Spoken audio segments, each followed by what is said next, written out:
Hi, my name is Zaki, and of course if you haven't met me already, I'm an airless, I'm a pole dancer, I'm a circus artist, and I do all these other things as well, but I obviously teach and perform here in London. I specialize in act creation, and you can find me for privates or my classes regularly. But today we're doing my second video with LUPIT'S, and I'm really excited to share something really kind of simple that you can do. It's 4 practical tips for you to start a routine. Obviously we're reopening, that's very exciting here in London. I don't know where you are.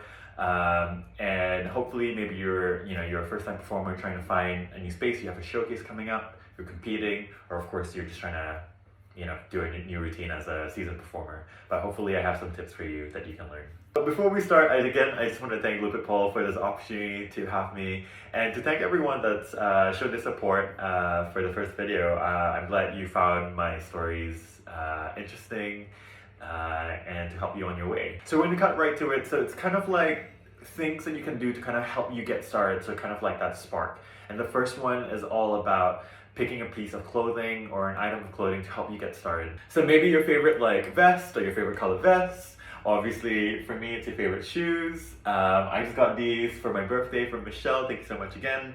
And let's just talk about these as an example. So with these shoes, what are 3 different stories you can come up with? It's the cowboy, obviously that's very cowboy, but it also could be a space fantasy with the stars. And it could also kind of be like a glam rock moment. So kind of, playing with different kind of things that comes to mind straight away, not based on your personality, but based on the clothing that you have. So if it's, let's say, a favorite kind of bikini bottom, maybe the color will give you some inspiration to be something else that you never really tried. So number 2, of course, is all about exploring different emotions. Let's start with picking a move or a phrase of a move that you know quite well, or you feel that you can learn quite well that speaks to you. So maybe 5 or 10 seconds of movement that helps you. That's what I do. And then I see what it feels like to do 3 different emotions. So I'm exploring maybe super easy, happy, sad, and flirty. Of course, mine are quite flirty, but maybe it's all about kind of picking an emotion that speaks through to you right now in your body and how it feels, and then kind of taking it from there. So, if sad feels really good for you right now, see where that takes you. And it's all about kind of exploring your inner artist and not being kind of afraid to put it out there. It's mainly, performing should be partly or mainly about you, and then some of it is about the audience, but making sure that it's still serving you. So tip number 3, it's all about not looking further than yourself. So everything's already been done. We're not trying to reinvent the wheel. We're just trying to get better at expressing who we are. Normally a lot of artists, again, drag performers and cabaret artists always have a few themes that they talk about that stays true to who they are and their identity. Obviously, if global warming is something that's really important to you, do it, but don't feel like you have to do it because you have to. Do it because you want to. So for me, it's always about masculinity and my identity. I talk about this a lot in my pieces.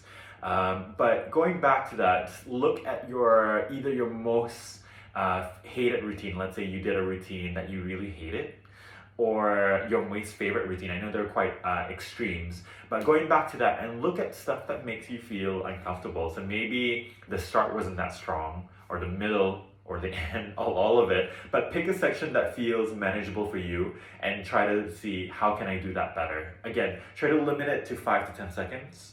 And then see how you can improve that if you have more time. We always make a routine and we think, if I had 1 more week, if I had 1 more month, it would be better.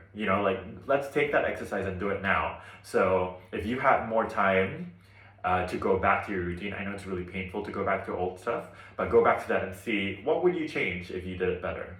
So number 4, I kind of play like musical roulette. I pick my favorite song at the moment and I choose song radio, and I create a playlist of 10 songs. And I hit 10 seconds of each song really quickly, and I video myself.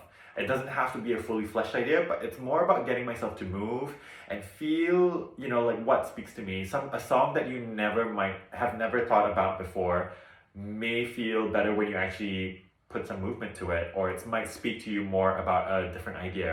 The whole idea is based on being less precious about your creativity and your movement, just coming up with more ideas so that you have something to pick from, and that you can feel, yes, this is what I want to do, no, this is what I want to do. It's really, really important as an artist, I think, and that's what we want to do.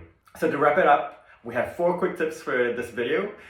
The first one is all about picking a piece of clothing as your starting point. Second one is all about finding the emotions that work for you. Third one, going back to your old routines and finding the points that make you feel uncomfortable and trying to do better. And the fourth one, of course, is all about music, so playing Russian roulette. And again, I just want to say thank you to LUPIT'S, who have been continuing to support me in these videos. And so I just want to make these 4 tips that make it very accessible, hopefully, and approachable for you to just connect to yourself as an artist and, of course, as a performer, to keep creating in this time. That's it for me for now, and I hope you have a lovely day. Bye.